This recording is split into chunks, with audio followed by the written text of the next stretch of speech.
8 de la mañana con 41 minutos, continuamos con más aquí en Hola El Salvador. Hoy vamos a desarrollar nuestro primer tema del día. Vamos a hablar acerca del reconocimiento de la ONU y ley Nacer con Cariño. Y para eso nos acompaña Elisa Gamero, representante del despacho de Primera Dama.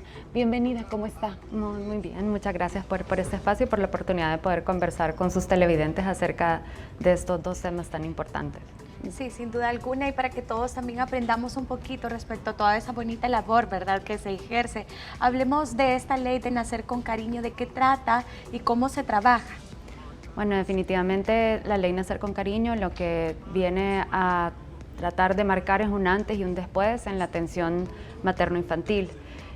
Cuando nosotros iniciamos el diseño y la construcción de la ley, muchas mamás pues, nos hacían llegar sus historias sobre sus partos y el trato que recibían dentro de las instituciones de salud, y pudimos evidenciar junto a otros estudios que se habían estado realizando que había que hacer una transformación, que si realmente queríamos cambiar el país, la forma en la que nuestros salvadoreños y salvadoreñas venían al mundo no era la adecuada.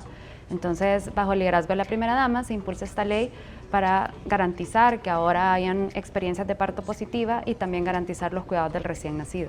¿Por qué no era la adecuada y qué derecho tienen ahora las personas recién nacidas? Bueno, uno de los principales aspectos de la ley, y me imagino que ustedes también lo han podido escuchar de las historias de sus familiares, es que antes las mamás, todo el proceso de atención durante los establecimientos de salud, sus controles prenatales y el nacimiento lo hacían solas, no podían entrar acompañadas. De hecho, en los hospitales nacionales ustedes veían afuera de los hospitales un sinnúmero de familiares y de papás que solo sabían que su esposa o su pareja había entrado al hospital, pero no tenían idea si estaba viva, si había nacido su bebé, etcétera. Y también las mamás no tenían la oportunidad de conocer sus bebés a veces hasta 2 días después de que habían nacido. Y eso tenía, digamos, ciertos impactos, no solo en el desarrollo emocional y físico del bebé, sino que también en el desarrollo emocional de la mamá. Estuve escuchando al inicio del programa que van a hablar también de la depresión postparto. Muchos de los efectos emocionales que tienen incidencia en la depresión postparto también parten de ahí, en la experiencia que se tiene del embarazo, en la experiencia del parto y qué tan acompañado y cómo está mi red de apoyo en este aspecto. Entonces, eso y otros elementos que son fundamentales los retoma la ley y ahora pueden ser una realidad para las mamás y los recién nacidos de nuestro país. ¿Ahora pueden ser una realidad, Elisa, o esto se va a empezar a implementar ya a partir de ciertas fechas? No, la ley entró en vigencia a mediados de febrero de este año. Nosotros, desde que la ley entró en vigencia, lanzamos también un sistema de monitoreo a nivel nacional que nos permite ir recibiendo información relacionada a cómo se está implementando la ley. Comentarles que actualmente el indicador que nosotros, uno de los indicadores que es muy importante es el momento en el que el bebé inicia la lactancia materna, porque es muy importante que la inicie durante la primera hora de vida. Y como yo les estaba comentando, los bebés normalmente se lo llevaban, las mamás no lo conocían y podían iniciar su alimentación hasta 2 días después. Entonces, para mientras eran alimentados por sucedáneos de la leche. Ahora tenemos más del 89% de los bebés que están iniciando la lactancia durante la primera hora de vida, y eso sucede porque en cuanto nacen los colocan sobre el pecho de su mamá y ahí pueden iniciar la lactancia. Podríamos mencionar que esos son uno de los derechos de las personas recién nacidas. Definitivamente. ¿Cuáles son otros? Otro de los derechos que es muy importante que remarca la ley es el corte tardío del cordón umbilical. Es muy importante mencionar que en muchas de las películas que hemos visto, programas, etcétera, lo primero que se ve es que se corta de inmediato y se llevan al bebé y el papá se va detrás o el familiar se va detrás. Eso no es cierto. Eso no es lo adecuado. Okay. Voy a explicar un poquito por qué. Porque, digamos, la segunda tarea más importante que hace un ser humano después de nacer, porque eso también es uno de los mitos que rompe la evidencia científica, que el parto es trabajo del bebé y la mamá lo acompaña, el bebé se prepara hasta desde un día antes para nacer. Y cuando nace, la segunda tarea que tiene que hacer es iniciar la lactancia. Entonces, para poderla iniciar, ustedes que me imagino que practican bastante deporte, es como que yo las mandara a hacer una maratón sin que ustedes pudieran tomar agua, sin que ustedes pudieran alimentarse con algunos alimentos ligeros. Pues lo mismo sucede con la mamá y el bebé. La mamá hace un esfuerzo físico bastante grande, que ese es otro de los derechos que también trae la ley, que antes no podían alimentarse ni tomar agua, ni ninguna otra bebida, pues ahora sí lo pueden hacer durante su trabajo de parto, pero la siguiente es que cuando el bebé nace, viene, digamos, después de nacer, obviamente tiene que recuperar las energías. Sí. Y si yo dejo el cordón todavía conectado o vivo mientras el bebé ha salido del vientre de su mamá, es muy importante porque ahí empieza a recibir las últimas dosis de energía y también las últimas dosis de oxígeno mientras él se acostumbra a respirar fuera de la pancita de su mamá. Si yo lo corto de inmediato, es como que después de ustedes de hacer entrenos de 2 horas, las mando a correr a una maratón, entonces es bien complicado para el bebé, mientras que si yo espero a que el cordón deje de latir, el bebé se ha podido recuperar, ha podido recibir esa última dosis de energía, esa última dosis de oxígeno que viene por parte del cordón y puede iniciar la lactancia. Entonces ese es otro derecho también del bebé. Otro derecho también que tienen los recién nacidos es que se pueden quedar con su mamá en alojamiento conjunto durante toda la estancia en el establecimiento de salud. Porque otra vez, las mamás que me están viendo no me van a dejar mentir que había que llamar para que lo trajeran, había que rebuscarse para que a uno le trajeran el bebé. Yo, digamos, cuando nacieron mis hijos no tuve la oportunidad de que la ley estuviera en vigencia y me acuerdo que el sonido más grandioso para mí era cuando oía la carretita en la que venía mi hijo, porque yo decía, ay, ya me lo traen, ¿verdad? Cuando debería haber estado alojado conmigo desde el momento en que nació. O sea, nunca se lo tuvieron que haber llevado. No se lo tendrían que haber llevado. Sí, la verdad que bueno que se implementa esto, ¿verdad? Y que de conocimiento para más personas también, porque sí es bastante importante. Hemos escuchado incluso mamás que tienen a su esposo y que no puede estar presente también con ella, con ese apoyo. Y me gustó cuando fusionó parte del tema, yo creo que todo se va a fusionar en este día, porque me gustó cuando habló también acerca de la depresión postparto y muchas veces se desconoce que estos son pequeños tópicos, por decirlo así, que se van a hacer que mamá se vea afectada más adelante. No, por supuesto. De hecho, otro de los aspectos que también trae la ley que no existía en nuestro país es la educación prenatal gratuita a nivel nacional. La educación prenatal, digamos, era más reservada para la parte privada, pero en nuestro Sistema Nacional de Salud no existían educadores prenatales.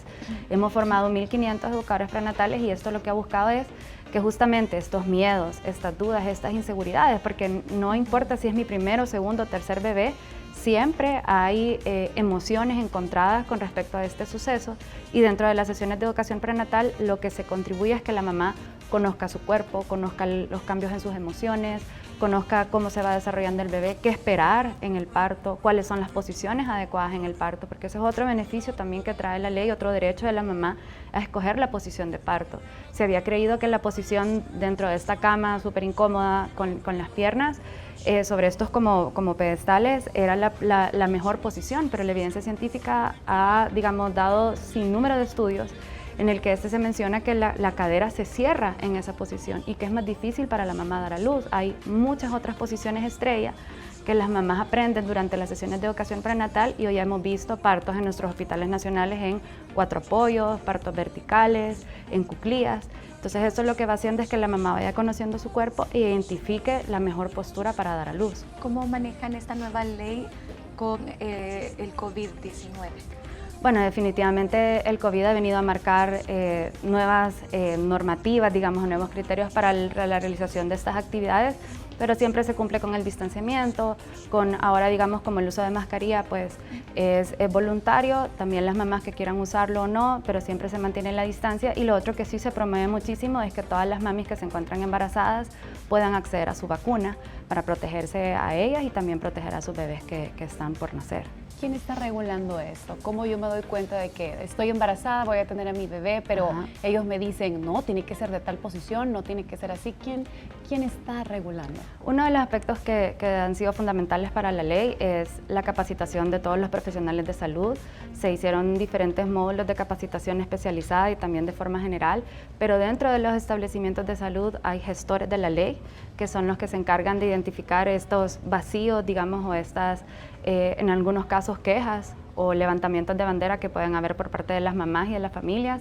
También realizamos encuestas de satisfacción que nos permiten identificar si en algún momento hay que mejorar algún tipo de los servicios que estamos otorgando, pero ya, digamos, es un sentir a nivel nacional y nosotros lo vemos, por ejemplo, en las redes de la primera dama, en donde al principio la mayor cantidad de mensajes venían diciendo esto no es cierto, en el hospital tal, en el establecimiento tal, y de ahí nosotros recogíamos también esos comentarios y los hacíamos llegar a los establecimientos y ahora, digamos, vemos historias como esto sí lo viví, mi hija tuvo un bebé la semana pasada y yo pude estar con ella, o fotos que nos envían también los padres en ese momento cuando tienen a los bebés también ellos. Entonces, definitivamente hay mucha evidencia que nos está arrojando que esto es una nueva cultura y que esto también está trayendo aspectos positivos.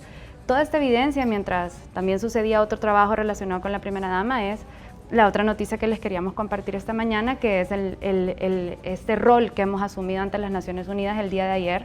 Nuestra primera dama estuvo en Nueva York y tuvo la oportunidad de hacer este lanzamiento de las salas de lactancia. Muchos televidentes recordarán que muchos edificios a nivel no solo nacional, sino que global, permanecieron cerrados por la pandemia, por lo que sí. tú me compartías de qué pasaba. Entonces, las Naciones Unidas no había sido la excepción y no se había abierto al público externo, y el día de ayer se aperturó, pero con este acto simbólico y con este hito tan importante que es que qué increíble que en las Naciones Unidas no hubieran salas de lactancia. Y a partir de ayer hay 9 salas de lactancia, de las cuales El Salvador y Nueva Zelanda han asumido el rol de guardianes de estas salas.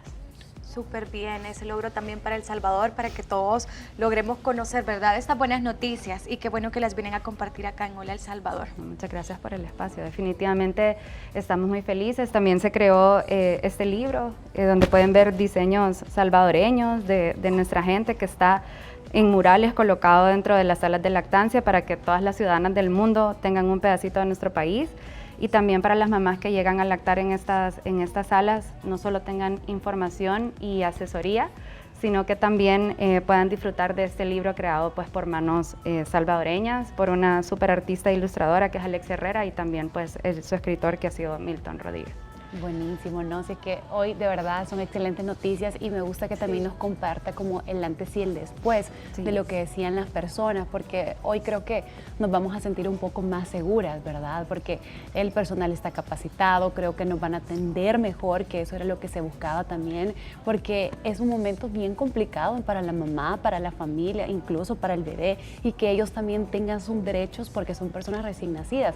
¿Quién vela por ellos? Porque ellos no pueden hablar, lo único que pueden hacer es llorar. Entonces alguien tiene que velar por los derechos de esos niños recién nacidos. ¿Cómo nos beneficia también esta ley? ¿Qué beneficios trae?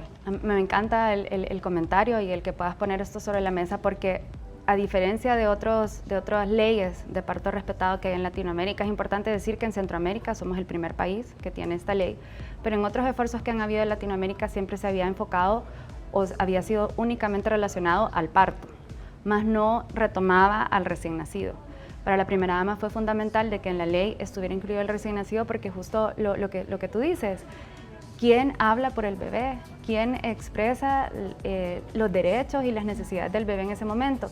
Y yo pregunto, bueno, si en los últimos 9 meses este bebé lo que más ha escuchado es el corazón de su mamá y la voz de su mamá, ha estado en un lugar cálido, oscurito, calientito, y sale a un mundo en donde lo primero que hacen es separarlo de su mamá. Y estar con desconocidos. Y estar con desconocidos, y estar en medio de un ambiente en donde no sabe dónde está, etcétera. Y entonces esto lo que provoca, y creo que lo van a poder ir conversando también con los expertos más adelante, es un gran shock emocional para el bebé, porque en esos primeros momentos se realizan diferentes conexiones emocionales y neuronales, y nosotros se las cortábamos de raíz, porque esto poco a poco ha ido cambiando en nuestro país, pero ahora damos la oportunidad de que esta conexión y este desarrollo se haga en conjunto de la mamá y el bebé.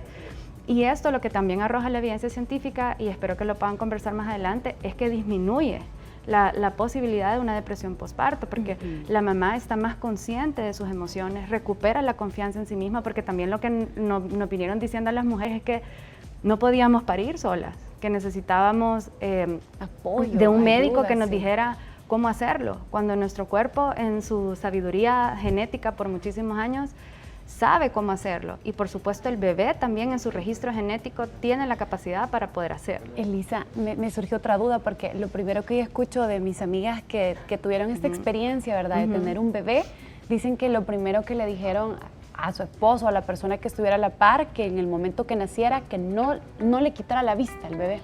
O sea, eso es lo que dice, no le quites la vista, quédate con él siempre, míralo. ¿Los bebés ahora cuentan con esa ficha de registro? Es que lo que pasaba y eso era en el caso que el papá estaba presente.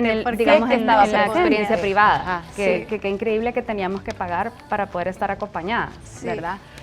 Sí, sucedía esto porque justamente hay diversos indicadores que se tienen que tomar en ese momento del recién nacido. y entonces se creía antes también que tenían que tomarse inmediatamente naciera. Pero la evidencia científica también nos ha arrojado de que esos indicadores pueden esperar. O sea, un bebé no va a pesar más o menos porque yo lo dejé 1 hora sobre el pecho de su mamá y que inicia la lactancia. Eso no va a suceder. Sin embargo, lo que sucedía es que como se lo llevaban, entonces existía ese temor de las mujeres de que no me lo vayan a cambiar, que no se lo vayan a llevar, andate detrás de él, déjame a mí aquí sola, decía uno, ¿verdad? Anda, mira que lo registren bien y que le tomen todas las medidas, etcétera, ¿no? Entonces ahora lo que sucede es diferente y yo creo que eso es muy importante también mencionarlo, que durante el parto son invitadas muchas hormonas a participar, digámoslo así. Dentro de esas hormonas, una de las hormonas que entra a funcionar de forma natural es la oxitocina, y esa es la hormona del amor. Esa hormona, digamos, no solo fluye entre el bebé y la mamá, sino que también entre su acompañante. Me encantaría que en otro programa pudiéramos traer algunos papás o algunos acompañantes, porque la admiración, el amor y el respeto que un papá siente por su pareja luego de que ha dado a luz es un antes y un después, y se contagian de esa hormona del amor. Entonces es muy importante dejar que todas esas hormonas cumplan su función. Otro aspecto que también es importante es el dolor. Nosotros hemos hecho una distinción muy importante desde las sesiones de educación prenatal entre la diferencia entre dolor y sufrimiento. Porque ¿qué es lo que pasa con el sufrimiento? El sufrimiento a mí me queda marcado en el alma, y no importa lo que pase, y ahí también viene la depresión postparto, es si a mí me trataron mal, si a mí me gritaron, si se llevaron a mi bebé, si yo no sé dónde está, si está bien, etcétera, yo empiezo a sufrir. Y eso se me queda marcado en el alma, pero el dolor en el parto es distinto, porque el dolor tiene una función y es irme marcando el tiempo, y por cada contracción que, digamos, cuando se producen las hormonas de forma natural y no me las inyectan de forma artificial, las contracciones son como las olas del mar, van y vienen, entonces yo puedo descansar y recuperarme e ir reconociendo a través del dolor cuándo va a nacer mi bebé. Y cuando nace mi bebé entra otra hormona que es como, para las personas que han visto esa película de Hombres de Negro, es cuando a uno le ponen como el láser y a uno se le olvida. Pues esa hormona hace que a uno se le olvide el dolor de ese momento y que uno esté rebalsado en oxitocina. Entonces, ahí de lo único que yo me acuerdo es que sí que me dolió, pero estoy dispuesta a tener otro bebé, qué bonita experiencia. Si le preguntan a ustedes a la mamá qué bata tenía el doctor, qué color eran las paredes, uno no se acuerda porque en ese momento está inundado de amor y solo ve la cara de su bebé y de las personas que lo acompañan. Entonces, esas experiencias son las que estamos queriendo escribir ahora en nuestro país relacionados con la ley Nacer con Cariño. Y de verdad que creo que esto le va a generar más confianza a todas las mujeres, ¿verdad? Incluso papás, me gusta que se tome también ese tema porque a ellos se les ha privado mucho la oportunidad de poder establecer esa conexión también con sus hijos.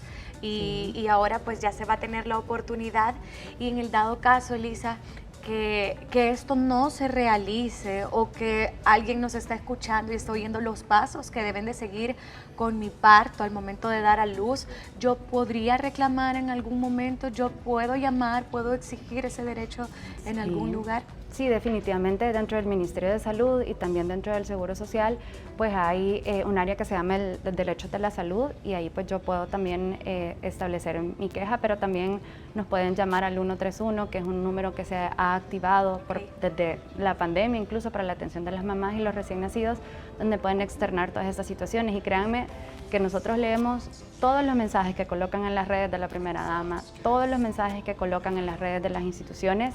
Tenemos un equipo que está sumamente pendiente de cada aspecto que se escribe y se retoma esta información, y lo que se hace es que se le da un seguimiento bastante cercano hasta garantizar que la situación es subsanada. También muchas mamás que tienen sus controles con médicos privados han de preguntar, bueno, ¿y cómo yo puedo participar de las sesiones de educación prenatal?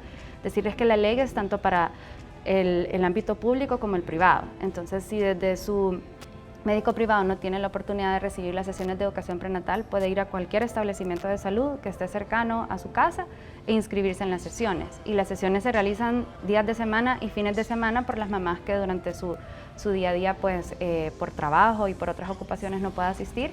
También las sesiones se realizan durante el fin de semana para que no se pierdan la oportunidad de recibir estos 9 módulos de educación prenatal. Muy bien, 131, ¿verdad? El es el 131, número que han sí. habilitado. Sí. Y esto es durante el parto, porque la ley siempre habla de un antes, durante y después del parto. Sí. Después del parto, digamos que hasta qué edad abarca lo de recién nacidos y si siempre están como pendientes con su esquema de vacunación o lo que sigue? Es que por el tiempo tengo tantas cosas que poderles compartir, pero decirles que también dentro de uno de los aspectos que también llevó a este reconocimiento que tuvo el día de ayer el país en las Naciones Unidas es la política Crecer Juntos. Crecer Juntos nosotros le llamamos como el paraguas o la sombría porque marca todas las directrices y lineamientos para la primera infancia, que llega hasta los 7 años, casi por cumplir los 8, nosotros decimos 7 años, 11 meses, 30 días.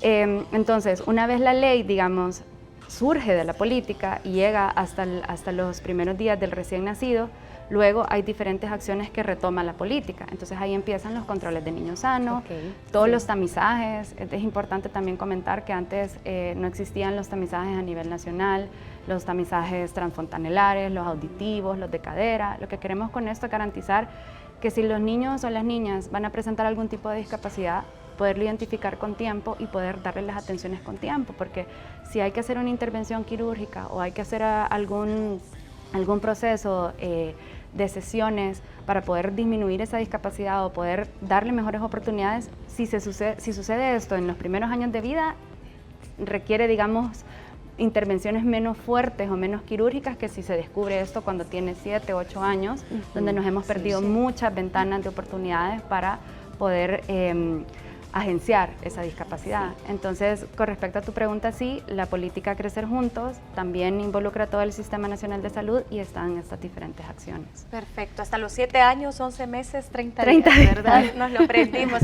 Elisa, muchísimas gracias, de verdad, qué buenas noticias. Ojalá sigamos creciendo como país y que muchas personas, muchas madres que sabemos que se encuentran en su periodo de embarazo, pues que hayan prestado atención y que vivan también esa experiencia. Ahora ya se puede también. Ahora ya no hay que pagar para que mi esposo esté a la par mía, ya no hay que pagar también para que mi bebé se encuentre a la par mía o que mi familia pueda de repente visitarme también. Así que qué bueno, gracias por pensar también en todo eso, Elisa. No, muchas gracias por la oportunidad y cuando quieran pues podemos venir nuevamente para seguir conversando acerca de estos. Con los papás, porque gracias, ya se viene junio. Sí, tienen que venir y tienen que ver a los papás también en las sesiones de educación prenatal, o sea, verlos participando, dándoles besitos a la panza de su pareja, son los más activos, son los más emocionados, entonces sí, creo que en junio podemos hacer una sesión especial para ellos. Sí, nos encantaría, así como usted mencionó, yo creo que cuando entran al parto ellos valoran más a su esposa, valoran más a la mujer porque no es fácil, no es sencillo, así que muchísimas gracias, Elisa, y quedamos pendientes entonces para otra plática. Muchísimas gracias. Nosotros así vamos a continuar con más de Hola. Dani tiene información.